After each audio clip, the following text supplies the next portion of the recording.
किससे बनी होती है, डिटेल में पढ़ते हैं अब इसको।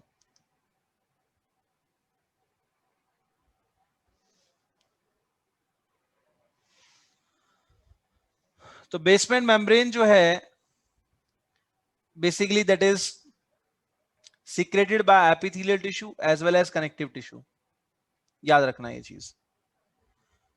इसकी अपर लेयर को बेसल लैमिना बोलते हैं, which is secreted by epithelial cell, और ये ग्लाइकोप्रोटीन एंड म्यूकोपॉलीसेक्राइड से बनी होती है। जबकि लोअर लेयर जिसको रेटिकुलर लैमिना कहा जाता है उसे कनेक्टिव टिश्यू सिक्रेट करता है, और वो कोलाजन और रेटिकुलर फाइबर से बनी होती है। अब ग्लाइकोप्रोटीन कौन सा होगा यहां पर, म्यूसिन। म्यूकोपॉलीसेक्राइड कौन सा होगा, हाइलोयूरोनिक एसिड, जिसे एनिमल सीमेंट भी कहा जाता है। That is also known as animal cement. तो बाकी सारे कंपाउंड एपिथेलियम में बेसमेंट लेयर प्रेजेंट होती है? सिर्फ ट्रांजिशनल एपिथेलियम को छोड़कर बाकी सभी में प्रेजेंट होगी। तो उससे क्या फायदा, मतलब ट्रांजिशन में क्यों क्योंकि absent होता ट्रांजिशनल जो होता है वो स्ट्रेचेबल होता है, है? वही रीजन होगा ना। ट्रांजिशनल का स्ट्रेचेबल होने का रीजन ये है कि उसके अंदर बेसमेंट मेम्ब्रेन नहीं होती, इसीलिए वो स्ट्रेचेबल है। Okay sir. ठीक है, सर ट्रांजिशनल एपिथेलियम सिंपल का ही टाइप है? नहीं, कंपाउंड का टाइप है। आपने अभी ऊपर पढ़ा कि नहीं पढ़ा? कंपाउंड।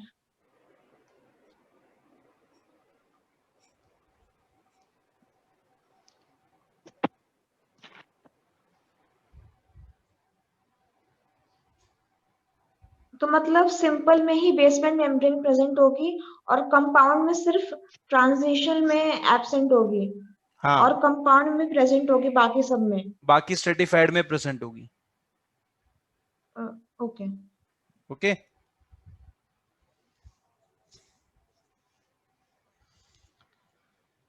चलिए, then after next one is types of cells in epithelial tissue. किस किस तरह की सेल्स एपिथेलियल टिश्यू में होती हैं? Basically there are 3 different type of cells. चाहे वो एपिथेलियल टिश्यू किसी भी फॉर्म में हो, किसी भी तरह का हो, सेल्स जो होंगी वो यहाँ पर 3 मैक्सिमम टाइप्स हैं, जिसमें सबसे पहला है स्क्वामस, दूसरा है क्यूबॉइडल, और तीसरी है कॉलमनार। स्क्वामस सेल्स जो होती हैं ये माना जाता है कि ओरिजिन सभी का क्यूबॉइडल से ही हुआ है, लेकिन क्यूबॉइडल सेल्स के बाद में यहां पर वो जैसी सराउंडिंग कंडीशंस मिली या जिस तरह की फंक्शनिंग वो करना चाहते थे, उन्होंने अपने आप को मॉडिफाई कर लिया। हमने ऊपर पढ़ा ना कि एक परफॉर्म्स अ स्पेसिफिक फंक्शन, तो सेल्स जो हैं उन्होंने अपने आप को मॉडिफाई अपने फंक्शनिंग के बेसिस पर किया। अब क्या डिफरेंस है दोनों में? डिफरेंस ये है, देखो, कि स्क्वामस सेल जनरली वहां मिलती है जहां पर हमारी बॉडी को एक्सचेंज करना होता है, डिफ्यूजन करना होता है। क्यों? क्योंकि डिफ्यूजन जो है वो basically rate of absorption and secretion को बढ़ा देता है, इंक्रीज कर देता है। फॉर एन एग्जाम्पल, आपके पास एक सेल है जो कि इस तरह से क्यूबिकल है। अगर मैं इसके दो सरफेसेस की डिस्टेंस देखूं, मान लो ये डिस्टेंस अगर मैं देखूं और ये इसकी डिस्टेंस देखूं, तो ये डिस्टेंस काफी ज्यादा है एक्सचेंज करने के लिए। अब बॉडी ने क्या किया? बॉडी ने सेल को स्ट्रेच कर दिया, इसको इधर खींचा, इसको इधर खींचा। जब इधर दोनों तरफ इसको खींचा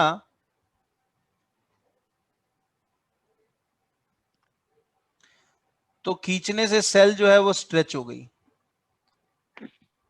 ये पॉलीगोनल हो गई। पॉलीगोनल होने से क्या हुआ?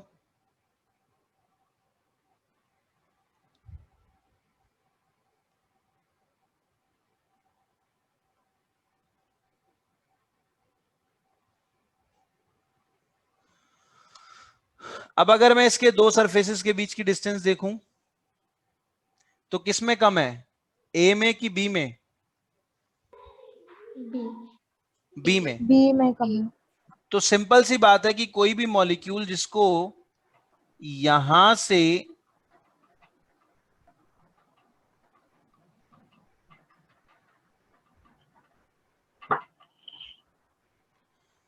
एंटर करना है और इस तक जाना है, और यहां से अगर किसी भी मॉलिक्यूल को निकलकर इससे एंटर करना है और यहां बाहर आना है। अब मुझे ये बताइए कि किसमें ये रेट फास्ट होगा? बी में। बी में। बी में फास्ट होगा। सिंपल, जहां जहां बॉडी को इस तरह का एक्सचेंज करना पड़े वहां वहां सेल्स स्क्वामस होगी। कहां कहां करना पड़ता है? सबसे पहले ब्लड में। लंग्स, गैशियस एक्सचेंज एल्वेलाई में करना पड़ता है, ठीक है। दूसरा यही गैशियस एक्सचेंज उसे ब्लड वेसल में भी करना पड़ता है, हाँ कि ना? Blood vessels yes sir. Oxygen को छोड़ती हैं, CO2 को लेकर आती हैं, है ना? तो सबसे छोटी ब्लड वेसल कौन सी है? ब्लड कैपिलरीज सिर्फ एंडोथेलियम से बनी होती है, वो एक सिंगल लेयर्ड होती है। जब वो सिंगल लेयर्ड होती है तो वहां पर एक्सचेंज के लिए जो सेल्स होंगी वो स्क्वामस सेल्स होती हैं। तीसरा, मीजोथेलियम ऑफ सिलोमिक कैविटी। मीजोथेलियम क्या होती है?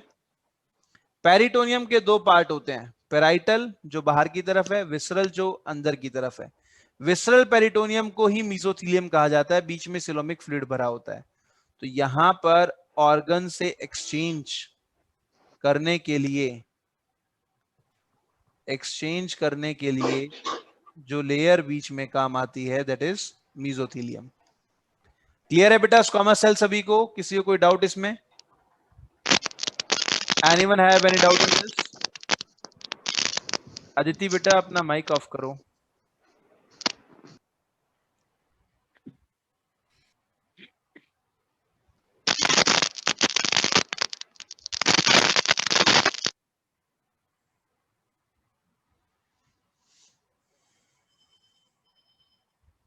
किसी भी बच्चे को कोई डाउट है इसमें तो पूछ सकता है।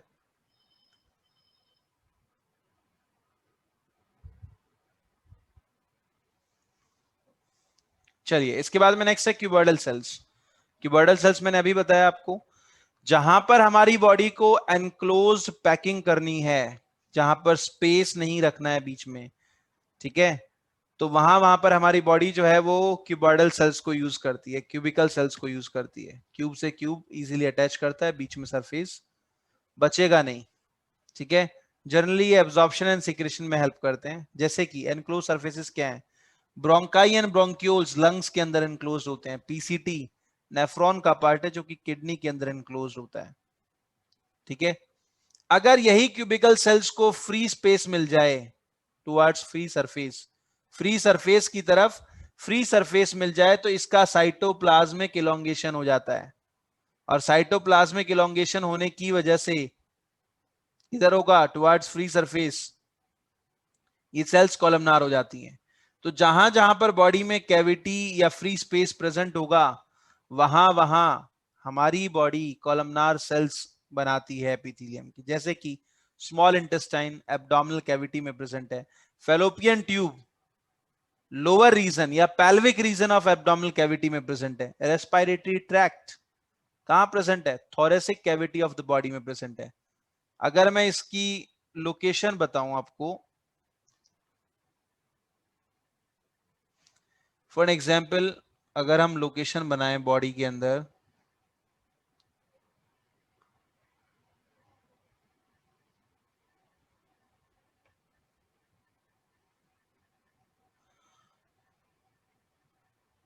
क्या है ये?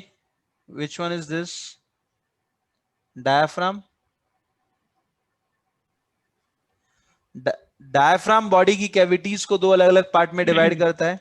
ऊपर थोरेसिक कैविटी है, रेस्पिरेटरी ट्रैक्ट जो है वो यहां पर प्रेजेंट होगा, ठीक है। स्मॉल इंटेस्टाइन इस रीजन में प्रेजेंट होगी, ठीक है, और फेलोपियन ट्यूब यहां पर प्रेजेंट होती हैं। तो ये बॉडी की कैविटी में प्रेजेंट है, इसीलिए यहां पर सेल्स कैसी होंगी?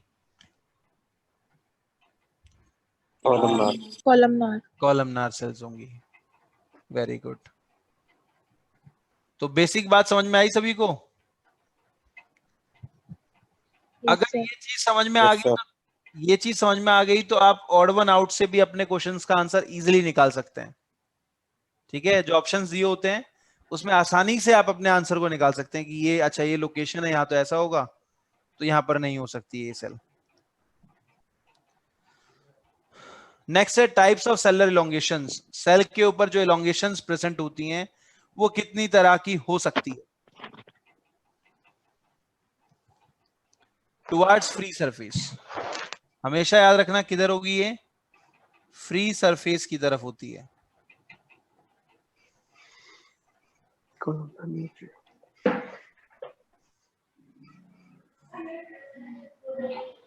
कुर्बान बेटा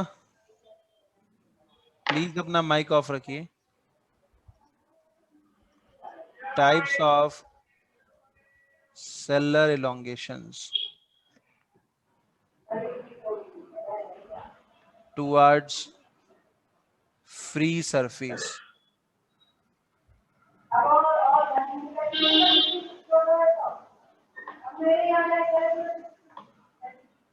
प्रशांत यस सर। माइक ऑफ रखिए। Thank you. फ्री सरफेस की तरफ सेलर elongations की बात करते हैं।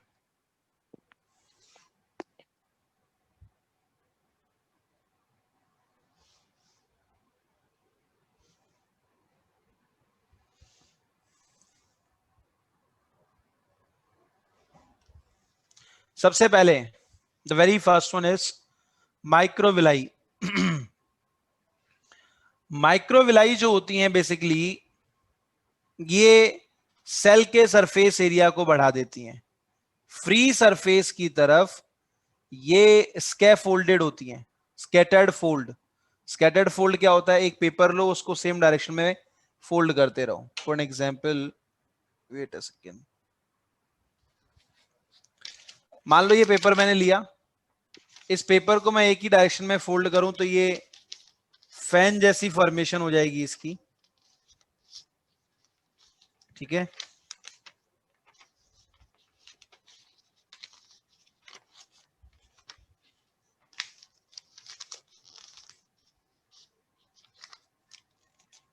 ये तो कुछ इस तरह का दिखता है इसका सरफेस। अब ये ऊपर का सरफेस है, अगर आप देखोगे तो ये अगर इस तरह से फोल्डेड है तो इसने बहुत थोड़ी सी जगह में यहां पर एरिया ऑफ एब्जॉर्प्शन बढ़ा दिया। हाँ कि ना? Yes sir. Yes. Area of absorption बढ़ा कि नहीं बढ़ा इससे? अगर मान लो कि इसकी जगह ये सिर्फ एक सरफेस होता है इस तरह से, तो देखो ये कितना है, बहुत थोड़ा सा एरिया था ना एब्जॉर्ब करने के लिए। Yes, sir. Yes sir. अब अगर मैं इसकी फोल्डेड स्ट्रक्चर को खोलूं तो देखो कितना एरिया एब्जॉर्प्शन के लिए। अब ये दिखता कैसा है? ऐसा दिखाई देता है, सेम डायरेक्शन में फोल्ड है, ऐसे ऐसे सेम डायरेक्शन में फोल्ड है। ये भी एब्जॉर्ब करेगा, ये भी एब्जॉर्ब करेगा, ये भी एब्जॉर्ब करेगा, ये भी एब्जॉर्ब करेगा, ये सब एब्जॉर्ब करते हैं। ठीक है,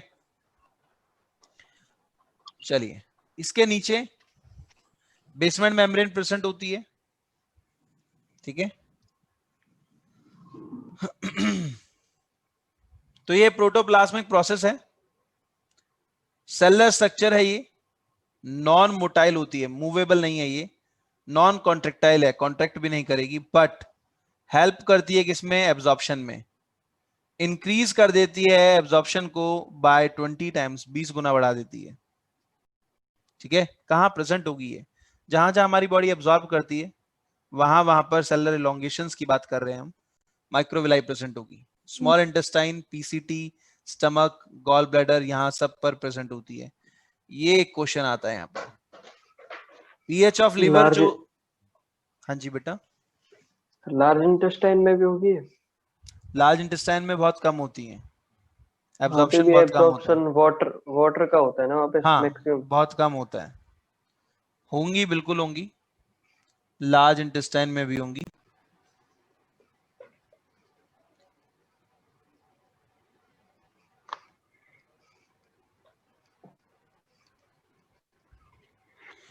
चलिए गॉल ब्लैडर, अब ये जो क्वेश्चन है, लिवर से जब बाइल निकलता है तो उसका पीएच 8.0 होता है, बट गॉल ब्लैडर में माइनर वाटर के एब्जॉर्प्शन होने की वजह से उसका पीएच 7.4 हो जाता है। नेक्स्ट वन है सीलिया। सीलिया के अंदर अगर हम देखें तो ये मूवेबल है और ये ए सेलुलर स्ट्रक्चर है, सेलुलर स्ट्रक्चर नहीं है, ये ए सेलुलर स्ट्रक्चर है ये, ठीक है। ये क्या करते हैं, ये फ्लूइड को स्पेसिफिक डायरेक्शन में मूव करवाते हैं, ठीक है। तो ए सेलुलर है, प्रोटोप्लाज्मिक प्रोसेस होती है, कॉन्ट्रेक्टाइल इन नेचर होते हैं, कॉन्ट्रैक्ट एंड रिलैक्स करते हैं बेसिकली, मोटाइल है, मूवेबल है और मूवमेंट ऑफ फ्लूइड में हेल्प करते हैं। बेसिकली जहां जहां बॉडी विस्कस फ्लूइड को मूव करना चाहती है,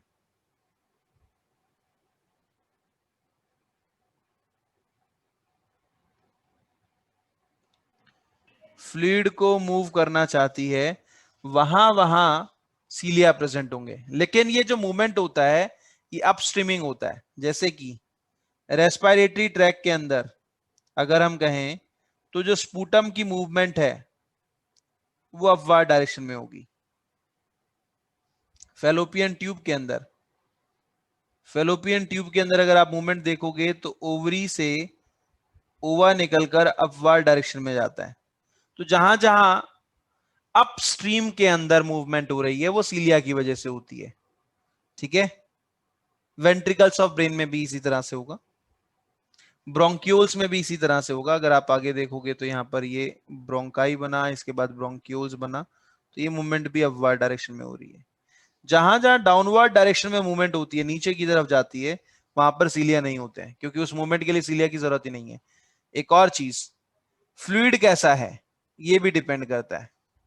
फ्लूइड अगर लिक्विड है तो सीलिया नहीं होगा, अगर सेमी सॉलिड है तो सीलिया प्रेजेंट होगा। जैसे कि स्पूटम, स्पूटम क्या है, जब डस्ट पार्टिकल म्यूकस के साथ मिलते हैं लंग्स में जाकर तो वो स्पूटम बनाते हैं, हिंदी में बोलते हैं बलगम, ठीक है। तो उसकी मूवमेंट जो है वो लंग्स से और टुवर्ड्स अपर रेस्पिरेटरी ट्रैक होती है। यूरिन की मूवमेंट यूरिनरी ब्लैडर से यूरेथ्रा की तरफ होगी, तो यहां पर सीलिया नहीं होंगे।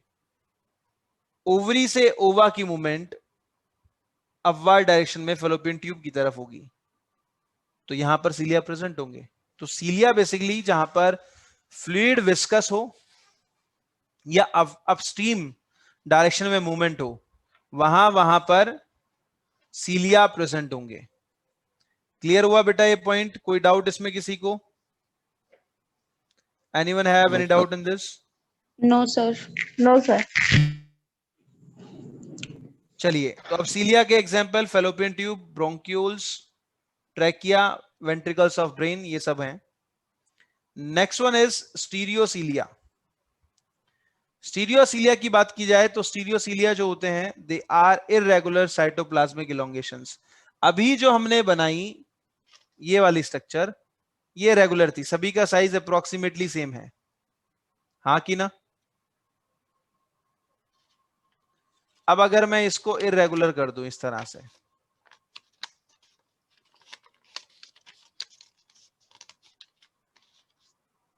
ये देखो, अब इसका साइज छोटा है, ये दो बड़े हो गए, ठीक है। So this is irregular mannered. Irregular mannered जो होती है वो बेसिकली एक बैरियर का काम करती है, बैक फ्लो को रोकती है। स्टीरियोसीलिया जो हैं वो लॉन्ग एंड इररेगुलर होते हैं, साइटोप्लाज्मिक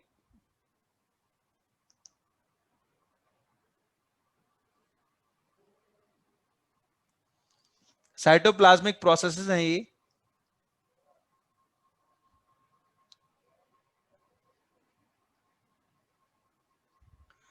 और ये नॉन कॉन्ट्रेक्टाइल होते हैं नेचर में, कॉन्ट्रैक्ट नहीं करते हैं, नॉन मोटाइल भी होते हैं, ठीक है। और इनकी plasma membrane thick and rigid होती है, एब्जॉर्प्शनल बैरियर बोलते हैं इनको, एब्जॉर्प्शन भी करेंगे और बैक फ्लो को भी रोकते हैं ये, ठीक है। एग्जाम्पल है इसका वास डिफरेंस एपिडेडमिस, ये सब स्पर्म के बैक फ्लो को रोकते हैं। ऑर्गन ऑफ कोटाइन हेयर,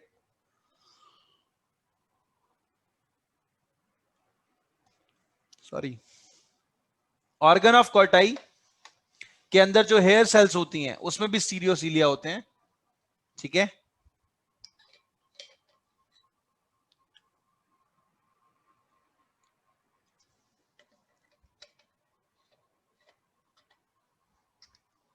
अब जो सबसे बड़ा कंफ्यूजन है बच्चों के माइंड में वो है विलाई और माइक्रोविलाई को लेकर, कि विलाई और माइक्रोविलाई सेम होते हैं क्या? नहीं, ऐसा नहीं है। जैसे कि अगर आपसे क्वेश्चन पूछा जाए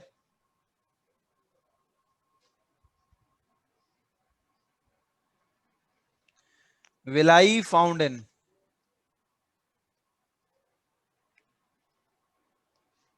ऑप्शन है stomach, small intestine,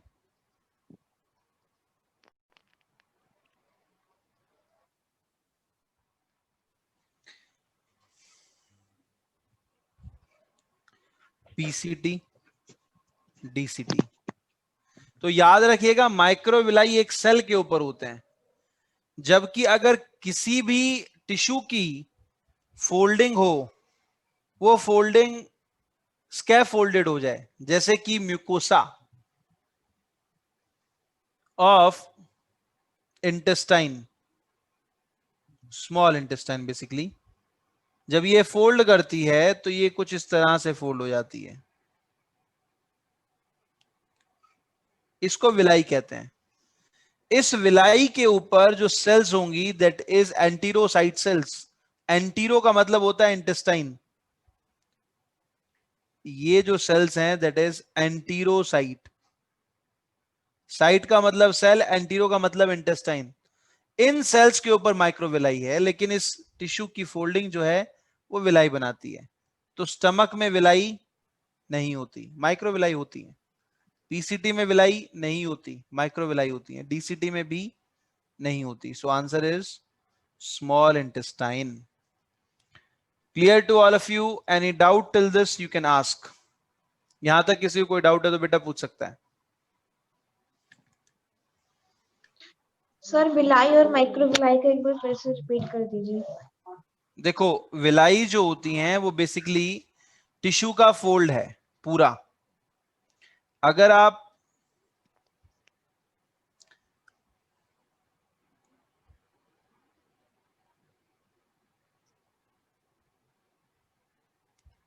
histology of alimentary canal की बात करें, एलिमेंट्री गट की, तो आउटर लेयर इज सिरोसा, हाँ कि ना? सर उसके बाद सेकेंड लेयर जो होती है सबम्यूकोसा, मस्कुलरिस। ओके। मस्कुलरिस के दो पार्ट हैं फिर, ये ठीक है, एक सर्कुलर पार्ट है, एक लॉन्गिट्यूडनल है। उसके बाद जो नेक्स्ट लेयर होगी वो सबम्यूकोसा। बेटा हे भगवान,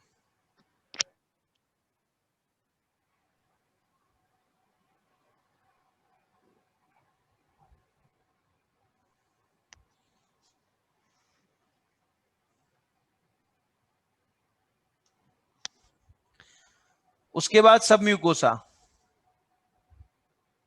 ठीक है। उसके बाद होती है म्यूकोसा। अब स्मॉल इंटेस्टाइन के अंदर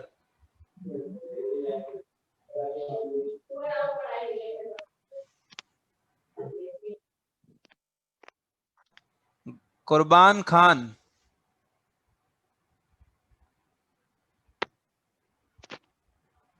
keep your mic at mute until unless आपको जब क्वेश्चन नहीं पूछना हो। बार बार बेटा आप अपना माइक ऑन कर देते हैं। सब सही है? बढ़िया चल रहा है जिंदगी में?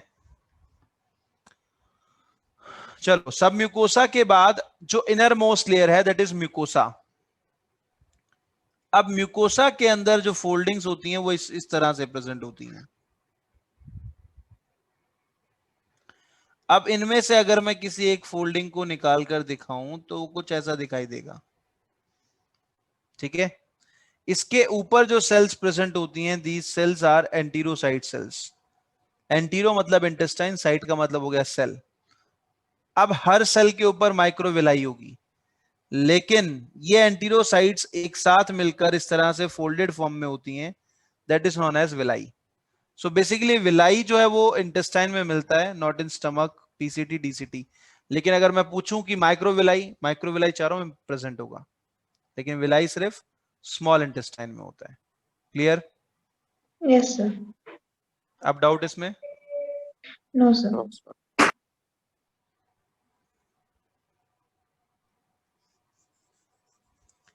चलिए, तो ये नेक्स्ट क्वेश्चनिंग राउंड है, सेक्शन है, ठीक है। जो ऊपर हमने पढ़ा उसी के क्वेश्चंस हैं ये।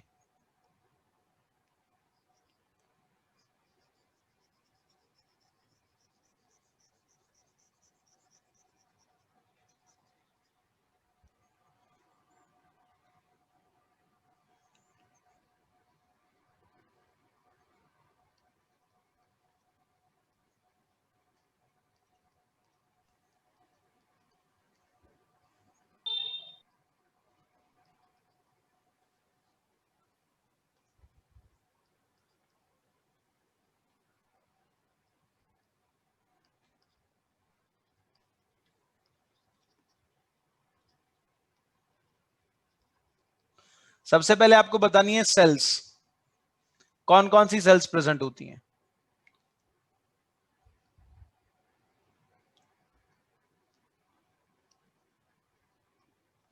उसके बाद नेक्स्ट है सेलर इलोंगेशंस क्या होंगी, ठीक है। यानी कि अगर आप इनका आंसर कर पाए तो सिंपल है कि ऊपर जो पढ़ा है वो समझ में आ गया, 4 नंबर पक्के हो गए अपने नीट में।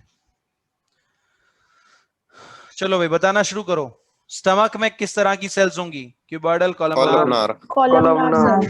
कॉलमनार।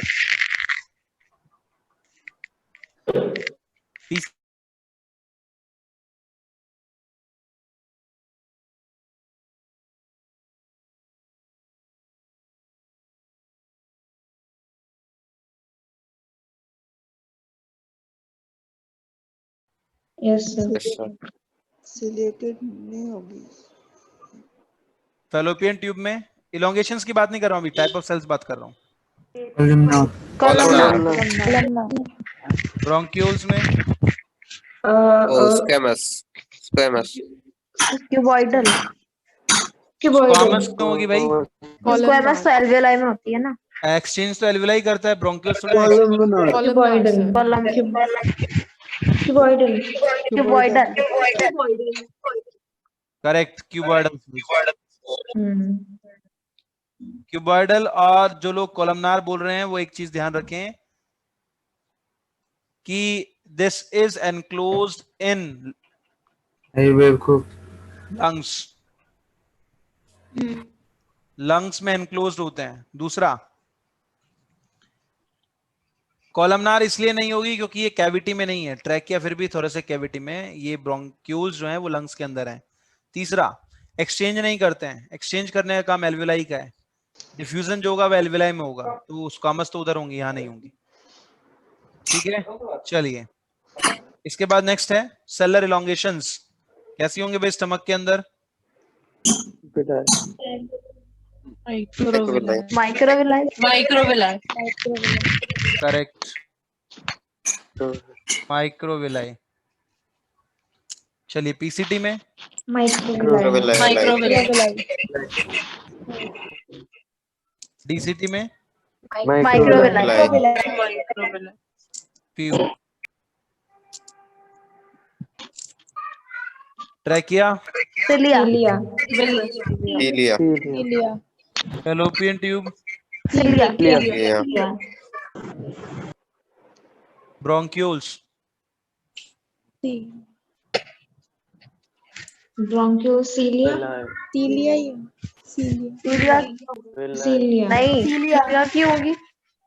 विलाई होगी। Cilia होगी। Cilia upward movement. मैत्री क्या होगी बेटा? Sir, cilia. Cilia. Jyoti Singh, cilia. Vishvendra,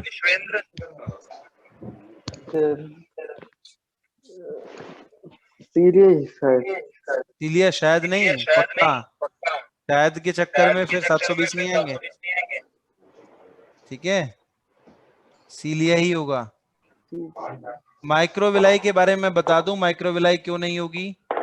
sputum बनता है भाई, स्पूटम जो है वो हमारी बॉडी एब्जॉर्ब नहीं करती है। डस्ट पार्टिकल के साथ म्यूकस जब मिलता है तो उससे स्पूटम बनता है, बलगम बोलते हैं उसको हिंदी में। उसको अगर बॉडी एब्जॉर्ब करेगी तो डस्ट पार्टिकल तो बॉडी में चले गए, बॉडी में चले गए। फॉरेन बॉडीज कुछ भी हो सकती हैं, कोई भी बैक्टीरिया वायरस हो सकता है, अगर वो उसमें ट्रैप्ड है और ब्रोंक्यूल्स ने उसको एब्जॉर्ब कर लिया तो बॉडी की तो इम्यूनिटी वीक हो जाएगी, बॉडी में डिजीज हो सकता है, इन्फेक्शन हो सकता है। हाँ कि ना? यस तो समझ में आया? सर स्टमक में रुगे का मतलब रुगे नहीं हो? हाँ, रुके होते हैं बेटा स्टमक में। तो सर उसमें मतलब सेल्यूलर एलिंगेट्स में लिख सकते हैं रुगे?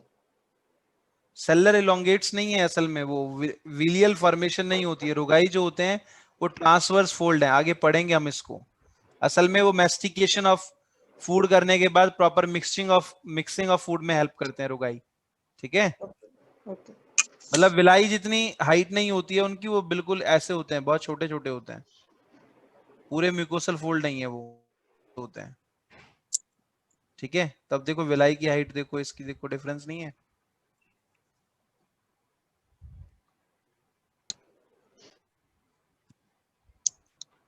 चलिए, then after come to the next, simple epithelium. One by one सभी के बारे में पढ़ेंगे। सिंगल लेयर्ड होता है, बेसमेंट मेम्ब्रेन पर प्रेजेंट होगा।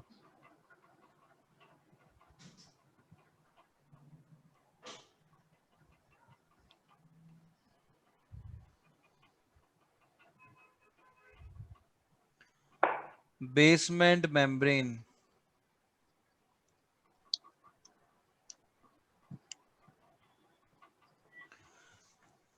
अब इसमें सबसे पहले है सिंपल स्क्वामस एपिथेलियम। इसे पेवमेंट और टेस्लेटेड एपिथेलियम भी कहा जाता है। सिंगल लेयर्ड होता है, पॉलीहेड्रल सेल्स होंगी, फ्लैटेंड एंड सेंटर्ड न्यूक्लियस होता है।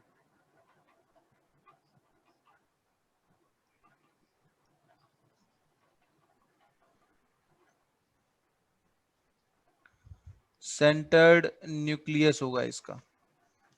इर्रेगुलर बाउंड्रीज होती हैं, इसलिए इसको टेस्लेटेड भी कहा जाता है।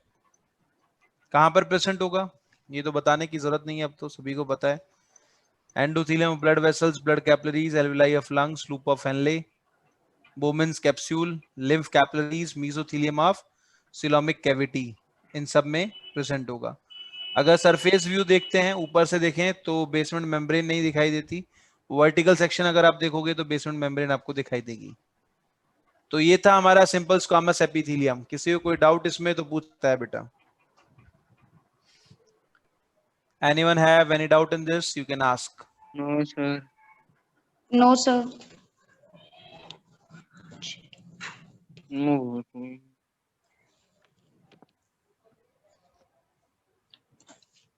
पॉलीहाइड्रल समझ में आया? क्यों हुआ पॉलीहाइड्रल? कुर्बान खान, हाँ, या पॉलीगोनल भी लिख सकते हो आप इसको।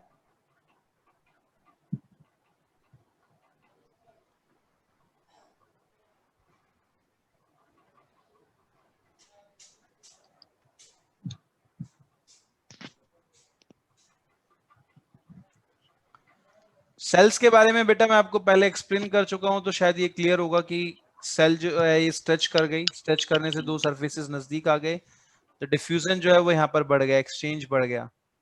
ठीक है, तो लोकेशन, इसके अलावा फंक्शन अगर हम देखें, क्या क्या फंक्शन होंगे इसके, तो फंक्शंस में एक्सचेंज, डिफ्यूजन,